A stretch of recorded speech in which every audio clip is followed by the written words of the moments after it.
حضرت زید بن ثابت رضی اللہ تعالی عنہ بیان کرتے ہیں اس اثنا میں کہ رسول اللہ صلی اللہ علیہ وسلم اپنے خچر پر سوار بنو نجار کے باغ میں تھے، جبکہ ہم بھی آپ کے ساتھ تھے کہ اچانک خچر بدکا قریب تھا کہ وہ آپ کو گرا دیتا۔ وہاں 5-6 قبریں تھیں۔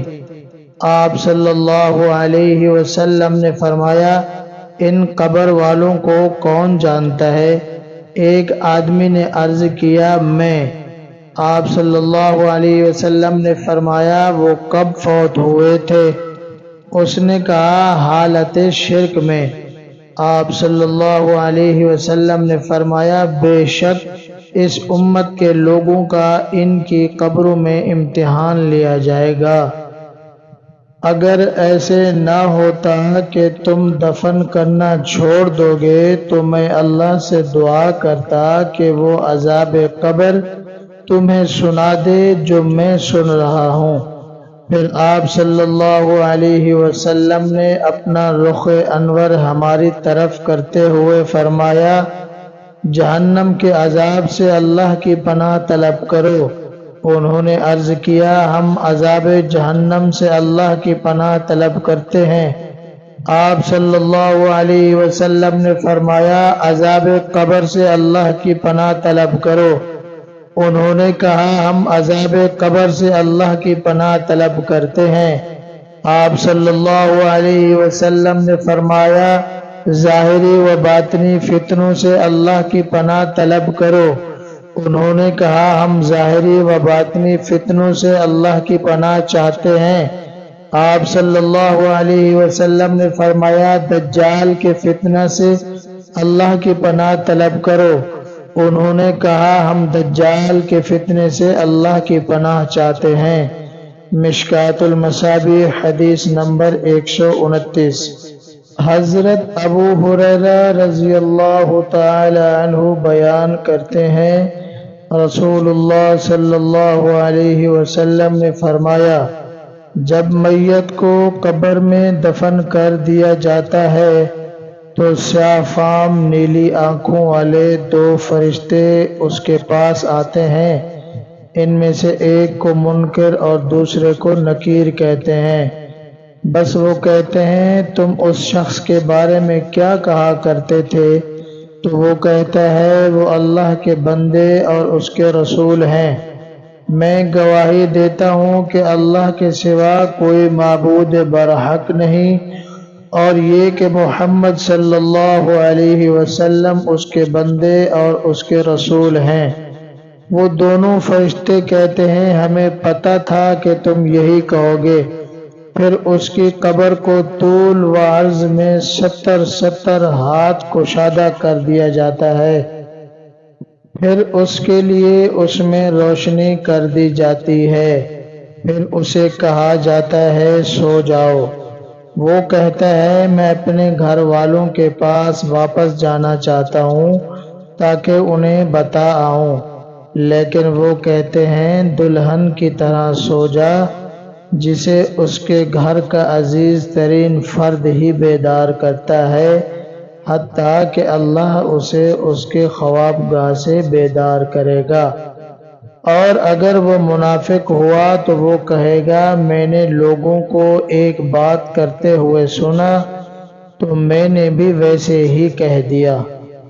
میں نے لوگوں کو ایک بات کرتے ہوئے سنا تو میں نے بھی ویسے ہی کہہ دیا، میں کچھ نہیں جانتا۔ وہ فرشتے کہتے ہیں، ہمیں پتہ تھا کہ تم یہی کہو گے۔ بس زمین سے کہا جاتا ہے، اس پر تنگ ہو جا۔ وہ اس پر تنگ ہو جاتی ہے، اس سے اس کی ادھر کی پسلیاں ادھر آ جائیں گی۔ بس اسی میں مسلسل عذاب ہوتا رہے گا، حتیٰ کہ اللہ اس کی اس خوابگاہ سے اسے دوبارہ زندہ کرے گا۔ مشکوٰۃ المصابیح حدیث نمبر 130۔ حضرت براء بن عازب رضی اللہ تعالی عنہ رسول اللہ صلی اللہ علیہ وسلم سے روایت کرتے ہیں، آپ صلی اللہ علیہ وسلم نے فرمایا، دو فرشتے اس کے پاس آتے ہیں تو اسے بٹھا کر پوچھتے ہیں، تیرا رب کون ہے؟ تو وہ کہتا ہے، میرا رب اللہ ہے۔ پھر وہ پوچھتے ہیں، تیرا دین کیا ہے؟ تو وہ کہتا ہے، میرا دین اسلام ہے۔ پھر وہ پوچھتے ہیں، یہ آدمی جو تم میں مبعوث کیے گئے تھے وہ کون تھے؟ وہ جواب دے گا، وہ اللہ کے رسول ہیں۔ وہ دونوں فرشتے کہتے ہیں، تمہیں کس نے بتایا؟ وہ کہتا ہے، میں نے اللہ کی کتاب پڑھی تو میں اس پر ایمان لے آیا اور تصدیق کی۔ اس کا یہ جواب دینا اللہ تعالیٰ کے اس فرمان کے مطابق ہے۔ اللہ ان لوگوں کو جو ایمان لاتے ہیں سچی بات پر ثابت قدم رکھتا ہے۔ فرمایا، آسمان سے آواز دینے والا آواز دیتا ہے، میرے بندے نے سچ کہا، اسے جنتی بچھونا بچھا دو، جنتی لباس پہنا دو اور اس کے لیے جنت کی طرف ایک دروازہ کھول دو۔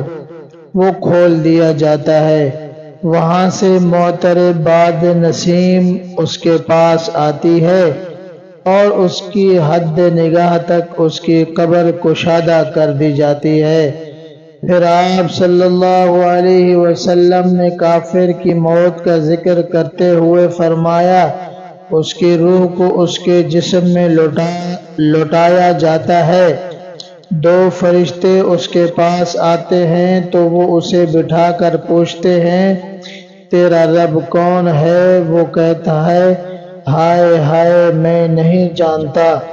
پھر وہ پوچھتے ہیں، تیرا دین کیا ہے؟ وہ جواب دیتا ہے، ہائے ہائے میں نہیں جانتا۔ پھر وہ پوچھتے ہیں، وہ شخص جو تم میں مبعوث کیے گئے تھے کون تھے؟ پھر وہی جواب دیتا ہے، ہائے ہائے میں نہیں جانتا۔ آسمان سے آواز دینے والا آواز دیتا ہے، اس نے جھوٹ بولا، لہذا اسے جہنم سے بستر بچھا دو، جہنم سے لباس پہنا دو اور اس کے لیے جہنم کی طرف ایک دروازہ کھول دو۔ فرمایا، جہنم کی حرارت اور وہاں کی گرم لو اس تک پہنچے گی۔ فرمایا، اس کی قبر اس پر تنگ کر دی جاتی ہے، حتیٰ کہ اس کی ادھر کی پسلیاں ادھر نکل جاتی ہیں۔ پھر ایک اندھا اور بہرا داروغہ اس پر مسلط کر دیا جاتا ہے، جس کے پاس لوہے کا بڑا ہتھوڑا ہوتا ہے، اگر اسے پہاڑ پر مارا جائے تو وہ مٹی ہو جائے۔ وہ اس کے ساتھ اسے مارتا ہے تو جن و انس کے سوا مشرق و مغرب کے مابین موجود ہر چیز اس مار کو سنتی ہے۔ وہ مٹی ہو جاتا ہے تو پھر روح کو دوبارہ اس میں لوٹا دیا جاتا ہے۔ مشکوٰۃ المصابیح، حدیث نمبر 131۔